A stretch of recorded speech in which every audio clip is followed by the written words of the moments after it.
one behaviorally, and we want to invite the person like me. How do you pronounce that name? Like the person just has a body, arms and legs. Oh yeah, I know who you mean. Yeah, I can't think of his name either. Okay, so that's a good tactic, isn't it? I guess you really need to be thinking at this stage more about your core, the core of the heart of your strategy, which is the critical approach that you're planning to kind of both mobilise and use as a means of reflecting. The good thing about this assignment is you get to design the collateral, right? Which means you can kind of produce it in a way that kind of makes it very receptive to a particular kind of perspective, right? A particular way of kind of interrogating it and examining it. So I guess, have you thought about a kind of a critical approach that you want privileged, that you want to kind of take in the main to this? I mean, the structuralism. Sure, tell us about that. I mean, it makes sense to me. So can you tell us a little bit about that, what you're proposing to do, what aspects of structuralism you're looking to kind of to use? Like the framing of model. Sorry? The framing. Yeah, look, framing theory isn't necessarily, I mean, I discussed it as part of the kind of of structuralism. You can't say that framing is a manifestation of structuralism. What you can say is that frames can kind of reinforce, and to an extent they can create, but largely they reinforce some of the kind of the messages that you're trying to kind of make. They give them a kind of a particular weight or a particular kind of character, I guess. So, or they could, for instance, they could give a certain kind of expression to a particular kind of cultural myth, which is kind of another anthropological structuralism, the kind of retrieval of the past to the kind of into the present is sort of like a big thing. So the core principle, the most straightforward principle of structuralism is kind of the theory of semiotics, which I mentioned in my first lecture on structuralism. It's really the foundation there are two foundations of structuralism as a movement. One was anthropological structuralism, Levi-Strauss, but he was mainly interested in kind of the idea of mythologies and cultural retrievals, the extent to which things are changed but are still the same. Okay. So patterns. Yeah. And linguistic structuralism, which is also sort of interested in patterns. It's daytime because it's not night, right? It's white because it's not black.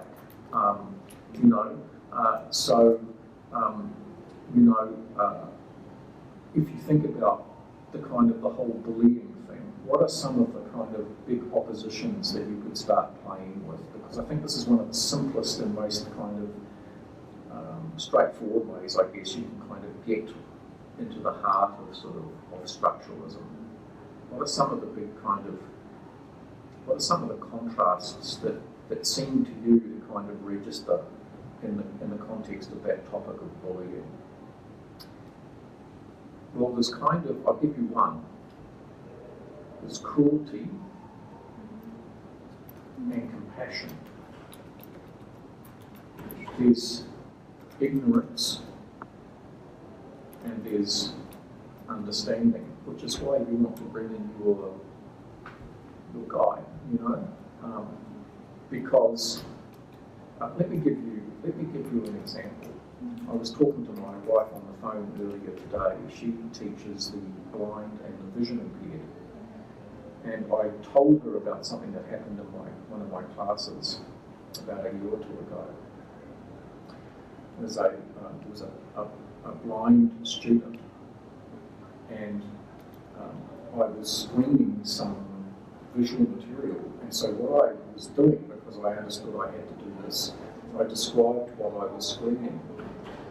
And after the lecture, the girl, or the young woman, thanked me, and she said, the young woman to my right said, "Oh God, why is he explaining all of the features of the representation of the image to us?"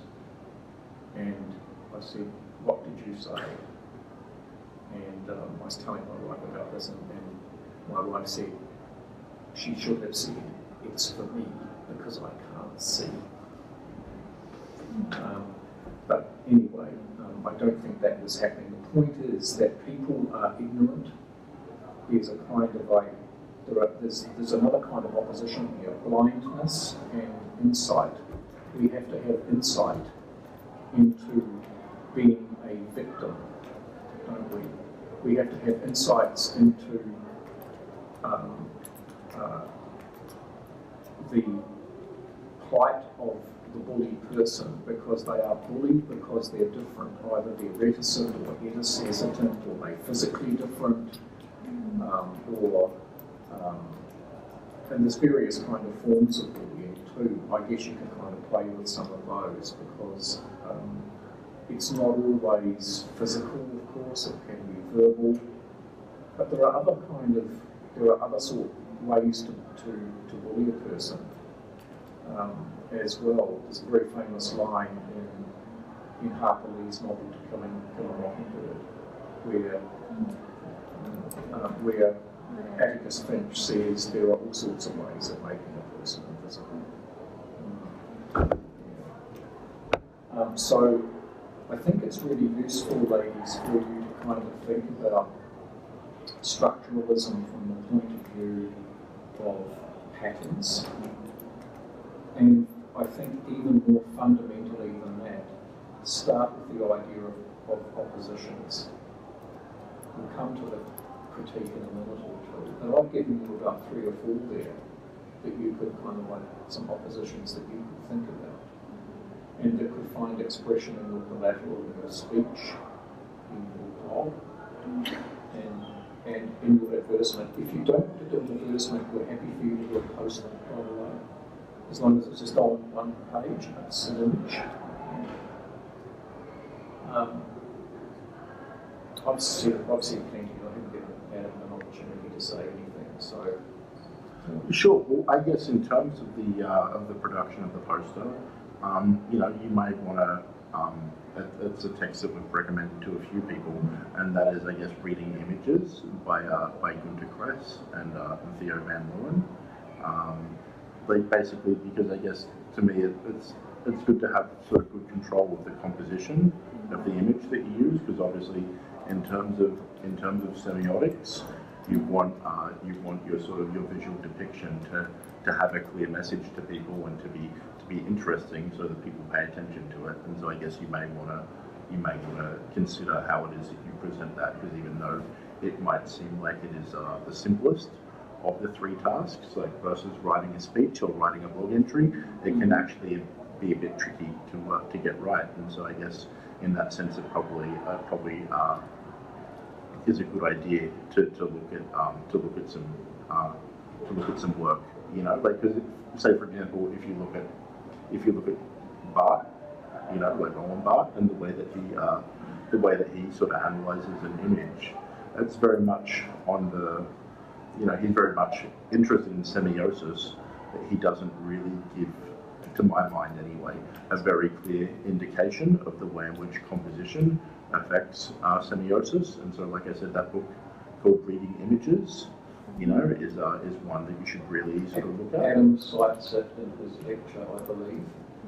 So if you go to Adam's lecture, I think you do cite it. I think so, yeah. But if I don't, then I can please email me and I'll show you a link to the book. Each got a copy, so no problem. Yep. So that's a good one for the images. And with respect to kind of looking at these notions of, and ladies, my kind of, I guess my advice to you is, because of the nature of the topic, to be honest, even if you were to focus on the idea of binaries and their foundation in linguistic structuralism, and then really drive that point, you know, and kind of really reflect on it, maybe using the work of 3, at most 4 theorists, we would rather see that than you just trying to kind of throw in the work of kind of like anybody and, you know, and everything. It would be better to work with a small number of what I call heavyweight theorists, as opposed to what Adam refers to as low-grade references, low-grade sources. And that is kind of like, in a course like this, that's death. Right? So it's better to work with high-grade academic sources. Please don't just give us stuff that you found on the internet. It's not worth anything, okay? If it's like an article, you know, about semiotics, or a chapter, indeed, from a book on semiotics, you know, if it's kind of Jonathan Culler's work on semiotics, that's kind of, like, Culler's book is really good because it's quite straightforward in this regard, but there are others as well. So, you know, Bart does some work in this area. Saussure is very difficult. You know, the thing is, Ferdinand Saussure is kind of like the father of sort of modern semiotics, even actually there were others kind of in the field. But there are plenty of articles that sort of are written on Saussure that you could use to kind of like comment on these notions of sort of cultural binaries. And don't forget the mythologies as well. The mythology of the bully is the tough guy, you know, there's a whole mythology there, and it's... That's right, and maybe there's a way of thinking about the bully, and it's sort of in contradiction or in opposition, being like somebody who is like, you know, a hero, you know, because, you know, I guess to me, one way of looking at it is that the sort of the inverse of a bully is a victim, but then maybe another way of thinking about it is that the hero stands in opposition to the bully. You know, like, and have you thought about, because obviously you need to produce a speech and you need to produce a blog entry. Have you thought about where this speech might be taking place, like hypothetically? You know, like, Well, we do have budget, so we rent like a conference room. Oh, well, yeah, like as in just say hypothetically that you were in the scenario like where you're delivering, like, so what sort of organization is this, like an advocacy group, or you know, have you thought about, like, because, you know, obviously I know what your campaign is, but it's not clear to me who your organization is. Like, are you an activist sort of campaign, or are you like a public relations firm that's been hired to do this by the government, or, you know, like, you sort of get what I mean? Like, because obviously your campaign, and so, you know, I guess maybe have a think about, like, is this a speech that is being made at a school to school children? Like, because I guess that may be where it's happening, but it may be happening somewhere else. Maybe it's happening at an event that maybe involves youth culture or something, you know. And so I guess maybe starting to think about where your speech takes place and who are the people that are going to hear the speech. You know, maybe that affects what it is that you're saying to your audience. You know, because if we think, you know, in terms of rhetoric, the message that you put out there is going to depend on the people who will be receiving your message, right? You know, and so yeah, maybe think about that if you've not started to do that already, and likewise, maybe have a bit of a think about, oh, well, so who's writing this blog, and who is likely to read the blog? You know, because I guess to me, I guess knowing those things in advance are going to affect the content that you put in there, you know? And so, you know. You know, I think there's at least a couple of audiences you're probably trying to reach. I mean, obviously you're trying to kind of get into the kind of hearts and minds of bullies themselves, but I think it's also important to kind of reach the victim and to kind of, I think you're looking at kind of empowering victim as well. There's an interesting mythology that you might want to look at, and I'm sure there's an equivalent actually in Chinese culture. That is the Western myth of David and Goliath. This is a very important mythology. So David and Goliath. So Goliath, G-O-L-I-A-T-H, Goliath. And Goliath is the giant, and David has to do battle with him. But David is small. The giant is huge. The mythology is that, of course, that David defeats the giant, who's really kind of tantamount to a bully, by using a kind of like asymmetrical principle. He attacks him with a slingshot, and he fells the giant. The giant sort of topples. Yeah. And I think from memory, in that I think David goes into finishing off, doesn't he? But anyway, it's kind of Malcolm Gladwell has something to say about that. Just let me have a look.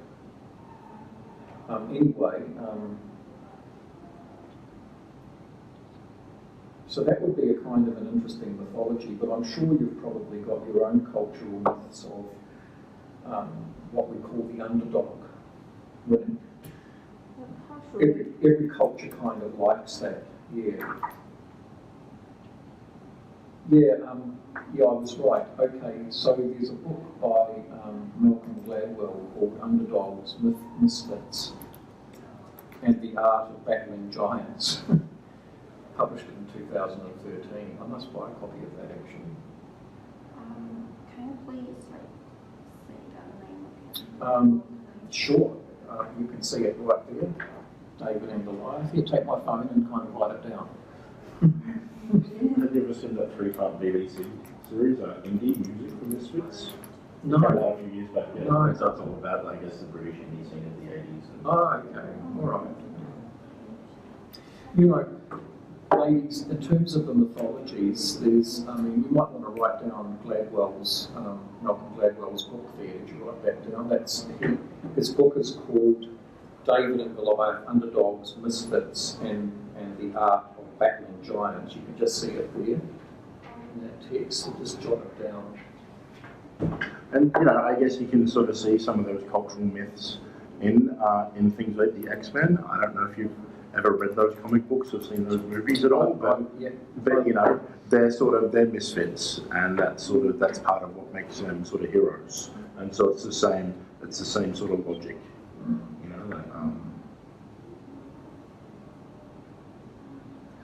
So, all cultures, I'm sure, have kind of got those sorts of stories. But I guess what a mythology is, if you think about it, it's also a relational thing.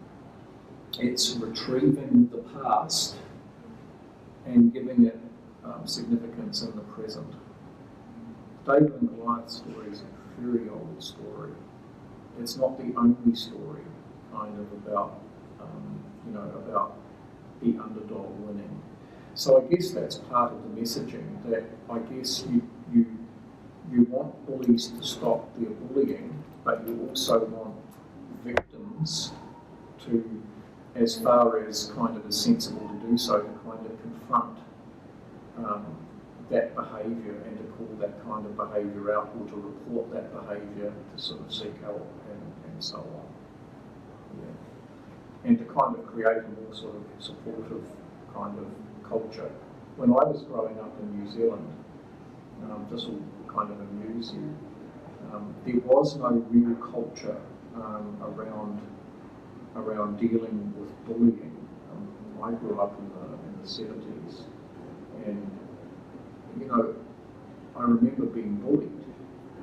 This sort of all brought back a childhood memory. I was held down by, I think, 2 or 3 guys, and then this guy, who at the time was purported to be my friend, was sort of punching the hell out of me. And I remember going home to my father, and I didn't complain. but I was a bit bloodied and, you know, my shirt was ripped. You know, I'd clearly been roughed up, you know.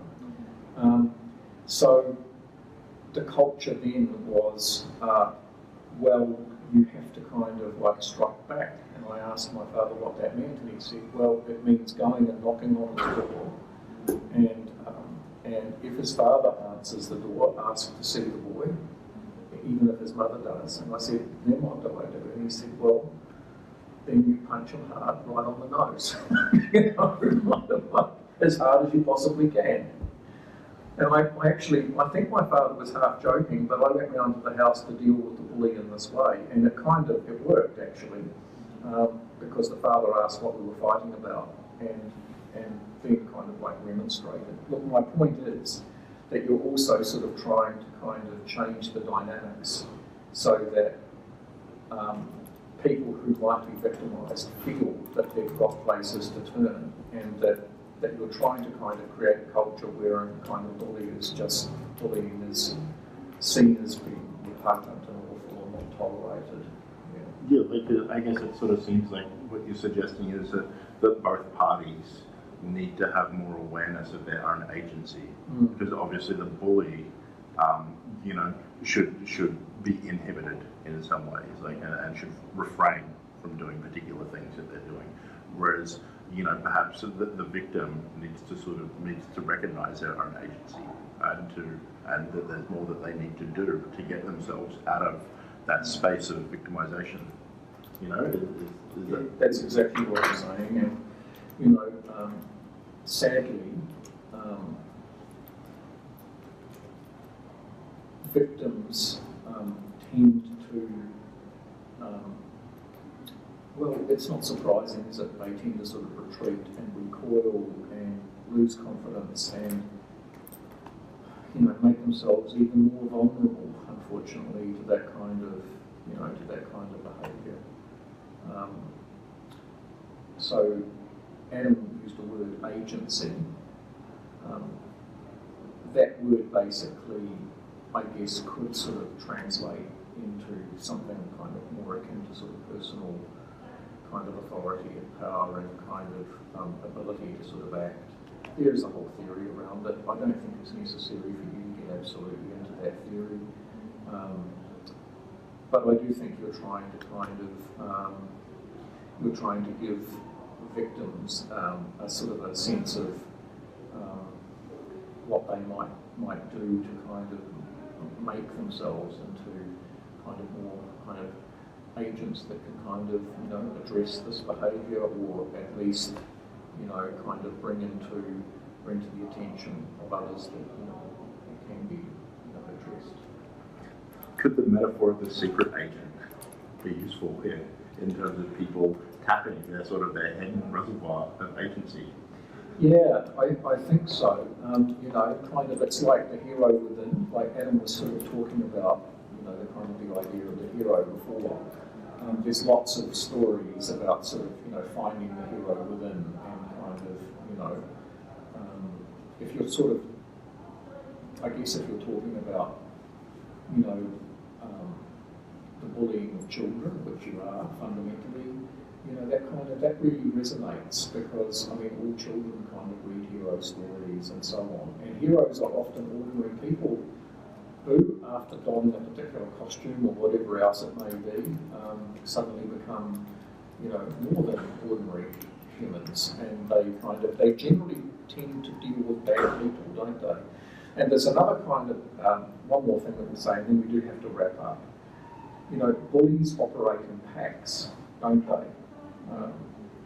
You know, I was once at an event where things looked as if they could get ugly. There was a kind of an ugly bullying crowd kind of looming, and the manager sort of said, "Oh, you know, if you persist in this behaviour, then, you know, you've got your supporters, you know, I'm going to bring my gang in." And the guy said, "What do you mean you're going to bring your gang in?" He said, "Oh, my gang wear caps, and they have firearms, and they're dressed in blue, and they're called the police." police, and you know, and then my gang and your gang can go to war. You know, so, oh right, it was kind of interesting the way he framed it all. Like, you know, there's one of me, you've got lots of people. I'm going to call in my support, my gang. You know? So it's kind of like the idea of, you know, symmetry and asymmetry. Gangs, you know, gangs operate in clusters. That's the nature of gangs, you know, and it's our ganging up. Bullies seldom, you know, act alone. Normally they're kind of egged on by their mates, or they kind of feel that their behaviour is approved by somebody or other, and they're normally often they're carrying out their bullying behaviour in proximity to others, or even in front of others. You know, I'll sort of, you know, give you that as a sort of a thought. And the thing is that the victim can increase his or her agency also with the use of numbers. It's only fair. Ladies, we've got to go because Adam and I have got an event to get to, and we sort of said we'd finish up at 2, but we finished up at 2:15. If you've got any other questions, Please email us. then you can email us. We just have to go now. We've got to go now. We're ready to get the break. But please email us. Yeah. So we're glad that you've got this approach of structuralism. You're going to kind of some mythologies around that. Make sure that you use high-grade, not crap off the internet. Sorry, excuse my language. Okay. More questions? Last one. Okay. Had a huge case study in the law for future, and they come up with the case study, or they search online for use the real example. Oh yeah, I don't mind if you use a real example and kind of allude or refer to a real example. That's good. But what you mustn't do, of course, is if you're doing that, is appropriate material offline. It's got to be your speech, your blog, your words all the way. Yeah. Okay. Can they come up with a case that didn't happen before and brought in? Absolutely. In fact, I think that's better. Okay. I think that's better. Well, that way you get to create something that then perfectly is tailored to your analysis. So that's kind of nice, isn't it? Makes it easier. It's got to be easier. Right. You're welcome.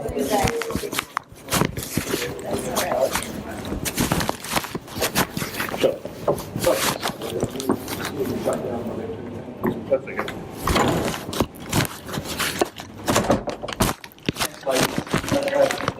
Any questions? Email us, both of us. All right. Okay.